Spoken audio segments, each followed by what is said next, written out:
שלום, לא, לא, אנחנו כאן בשרשרת פודקאסט צו 8 התעוררות עם ג'awdat קסאב. שלום לך ג'awdat. שלום לך, אוהד. אני אציג אותך בקצרה. בשמחה. ג'awdat הוא חבר חדש שלי, קודם כל. אה, והוא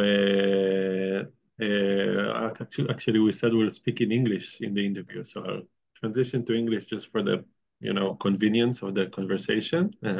Sure, we can Thank transition as you like. thank you. Um, so Jawdat is born and raised in Nazareth and is practicing, working as a lawyer, and also is a very avid community builder. And this is the context in which we met, the community of Falahi that has to do with Israelis and Palestinians coming together. Um, and I am very curious to hear about that in the context of awakening, התעוררות, in which we are meeting. So maybe first just briefly say, what is Falahi? What do you do there? First of all, thank you for having me. Already I'm feeling relaxed being here. I'm feeling ecstatic as well. And I'm appreciating the opportunity. Falahi is a project, and it's very difficult or challenging for me to sometimes put it in words. I think the whole intention from it was that it's beyond definition and to keep it in a way that people might perceive it the way they want. For example, you actually define it as Israeli-Palestinian. At the same time, this is the perception and exactly it's welcomed. It's like an art form. For me, Falahi is a place where it's inclusive, and I think I wanted to be more broad and providing awakening to people. And the things that we actually use and the intention we put from the start is to try and use a language that is more holistic, that avoids the use of ethnicities and nationalities and all of such. It's a human experience, and in order to face the segregation that we actually face every day.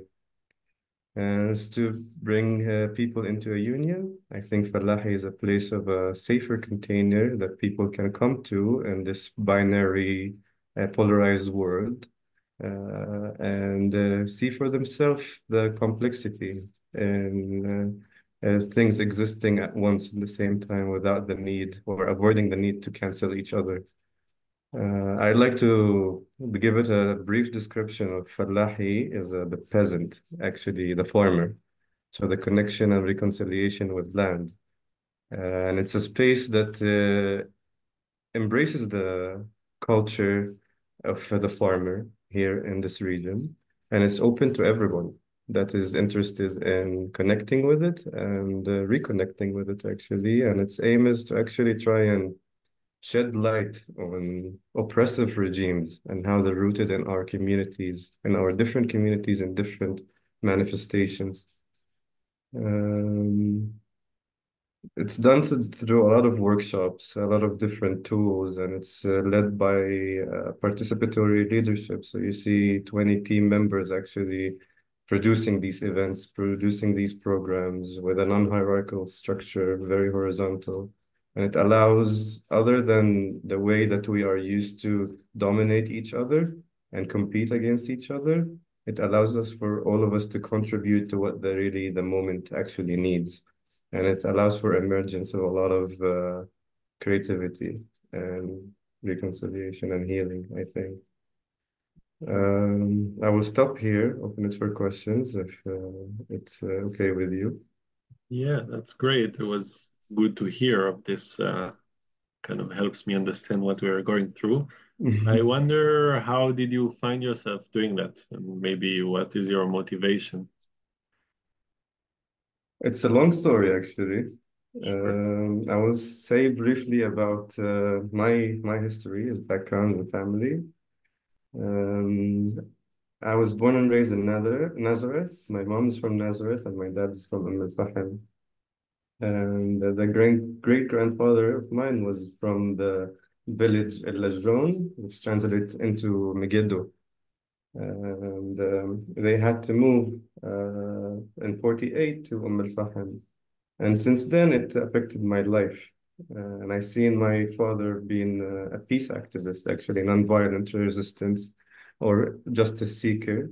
And he established the first Holocaust museum in Arabic in Nazareth and in the West Bank. So this shaped my life into seeking justice through legal and peaceful and educational means, and thus I became a lawyer.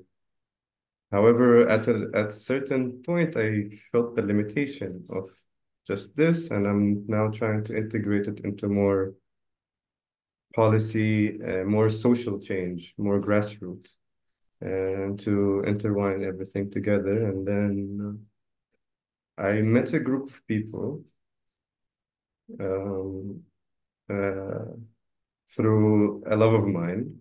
And throughout that love, it made me realize a lot of things, actually. And I reached a point where I need to be courageous in order to break paradigms and societal roles. And it gave me a lot of insight of how this love can manifest into a wider spectrum. Then I met these people, and we started a shared community with very diverse, seeking also justice and peace and safety for all. And we started using art and workshops and communities. And we went through a lot of immersive experience, heart-opening experiences, and we thought that maybe this is a model that could be implemented to more people that are vibing on the same frequency or like-minded people. So we started with that, and it led to the formation eventually of the Fallahi project. And now the Fallahi project has an alumni network of 200 people so far. Yeah, it's good to hear. And I want to say that my experience in this space is really like resonates with what you said, like this sense of heart opening space, which I feel is quite rare to have like these kind of spiritual dimension and really heartfelt dimension into work that is usually very heartbreaking or tiring or brings up a lot of different kinds of emotions. So I wonder how come, like why is that do you feel in the center of your work? Um, I think it makes me feel better, and it also makes people feel better.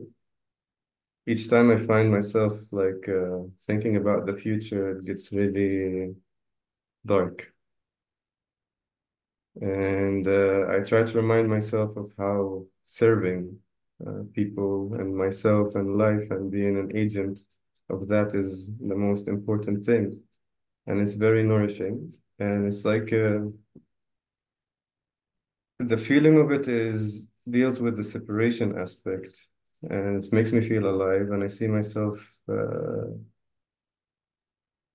seeking it even more and more.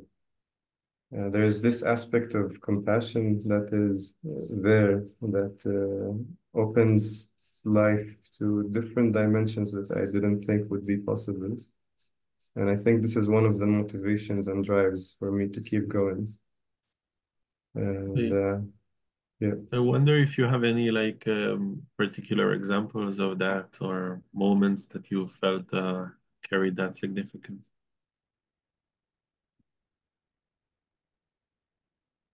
There are plenty.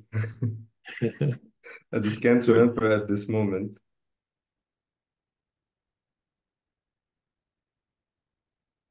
Take your time.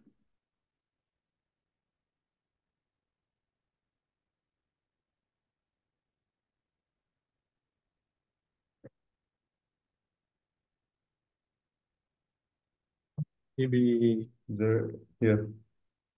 yeah, if you have any, please share. But also, I feel like, yeah, we can also move to another question. There was actually a moment that created this intention for Falah. It wasn't in Falah, it was before that. We were working on making a camp in Midburn, actually, 3 years ago, and it was the theme was to make a Palestinian camp there, and it was people, mixed group of people. There were 40 people from all over the country, speaking Arabic, speaking Hebrew, together with different nationalities, but the theme was speaking in English the whole time. We used to have circles. We produced the event together and we made a lot of art exhibitions.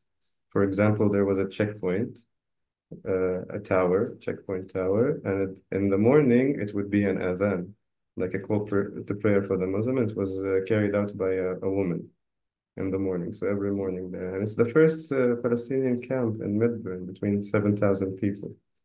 And at night it would be like a checkpoint, and people will have to come in through, like, to show ID, to show this stuff. So it's like giving like an immersive experience.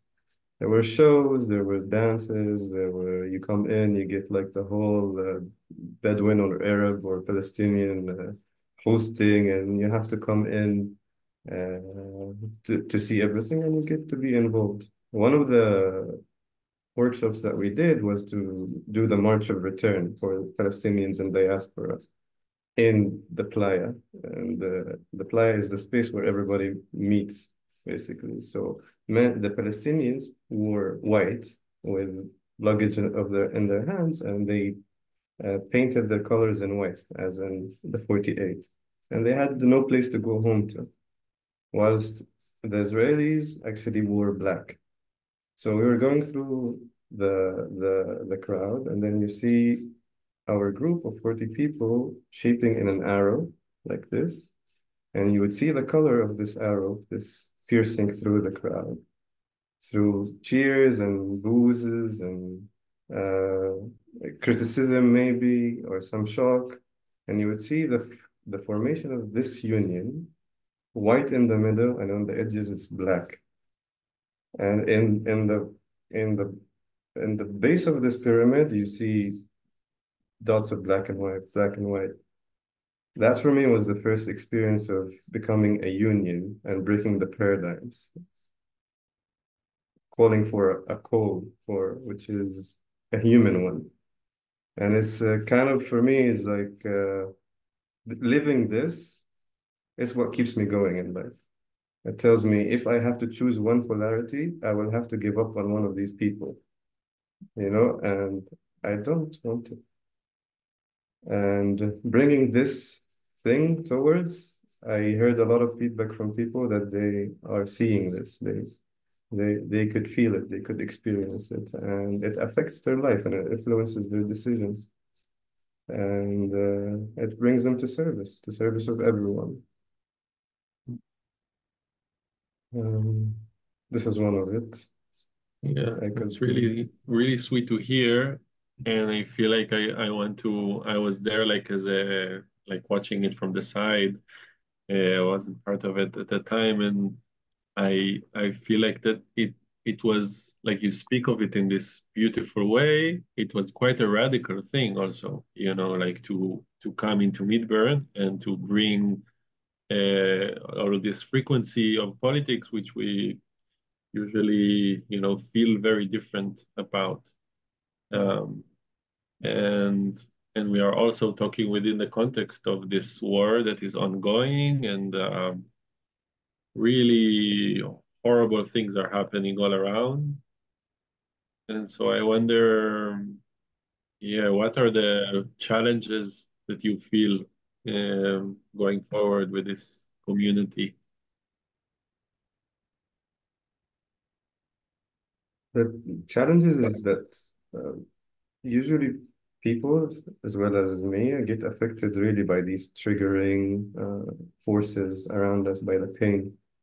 And we could easily fall back into our anxiety and protectiveness and go back into our shell and easily grasp into concepts and ideas and political narratives and views, which makes it very hard for us to connect.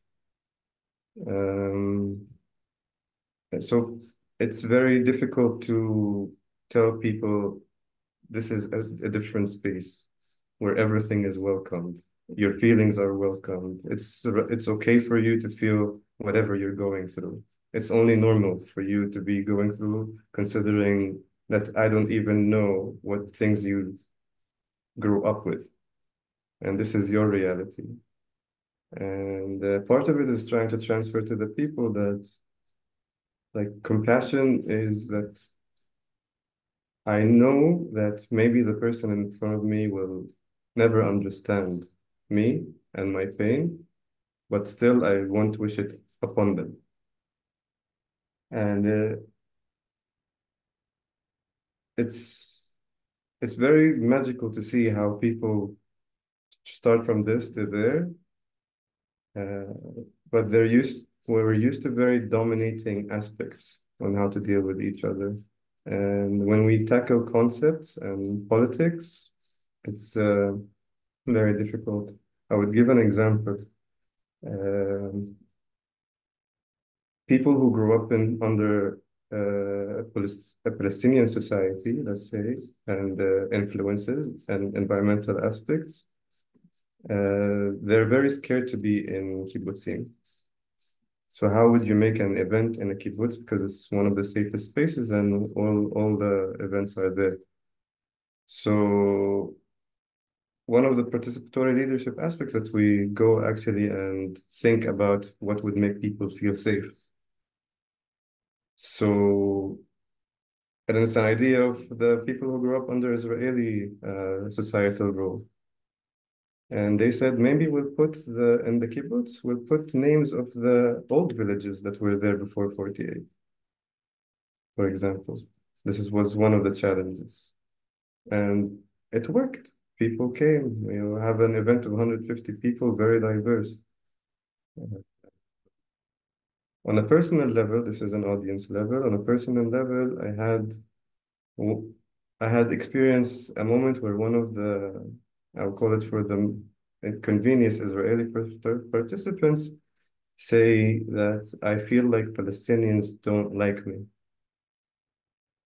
And my reaction is that maybe it's true, but we will get through it together. Like, we don't know. And whatever it is, we will overcome it. So these are some of the challenges. Why I mention this, because some people would think that it's some kind of denial or something like that. But the reality, everything that is happening is very present. However, the way we deal with it is not from a reactive point, but from a responding, from our ability to respond to it. So we maneuver and test the waters of what is our capacity to hold these things. And if we don't, then we don't. It's okay. We leave it till another time, till we have more chances.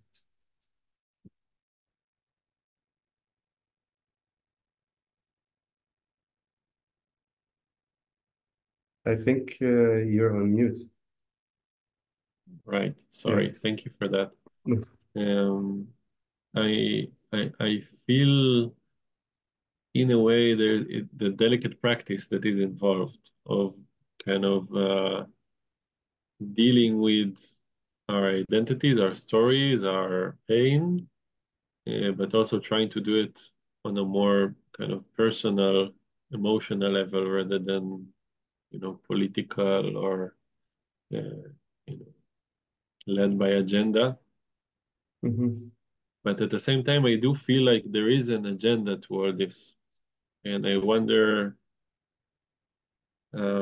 yeah, how do you work with these, with the contrast?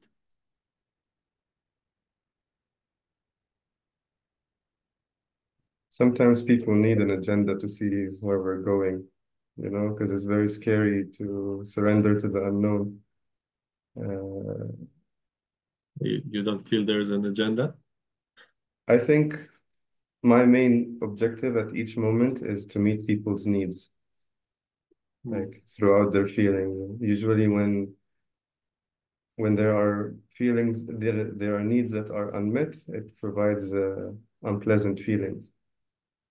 And when there are needs that are met, it provides pleasant feelings. And as long as I focus on meeting needs of people, and I believe personally, I think, I don't know if I'm right, but I believe that on needs, there cannot be a conflict. We can meet all of our needs without conflicting. We can find a strategy to do that. And as long as we're capable of doing that whenever we can, then our path will take a different turn and towards having a future which is more inclusive and safe for everyone. And maybe this would be the agenda, you know? I think I just want to mention like what is very nourishing. Like I would be stuck into my thoughts, and then the ability of this non-violent communication and structure of organization with people that are collaborating on things is that we bring our ideas together, we bring our feelings, and we bring our experiences. And I'm always proven wrong with many things. And I feel supported by people. I feel complimented by people. I feel some partnership and union. And I think this already feels like a better future for me. But yeah. Yeah, you're saying something about the future, and I wonder what do you feel these days? Like I feel in a way I am active in many places or situations where I can be more hopeful or like present and kind of direct. But I feel like I'm paying a price with like putting everything that's happening aside or like somewhat aside. I feel like the potential of desperation is very, very, strong. So I wonder where you stand in this, if at all. Yeah, we just came from a weekend that was actually very alternative and different and has a different reality, right? It was a container. And then Yeah. coming out of there, not back to, coming out of there and facing all these transitions, like the transition when facing all of this is very devastating and painful. I found myself stuck in my body was stressed and it was like a stone. And then I told myself, I need to find kindness. I need to find intimacy. I need to find connection. And I'm trying to find it by giving it. And I find myself in circles where people still believe that kindness is an option. And it's nourishing me, despite everything that is happening. And the fact that this exists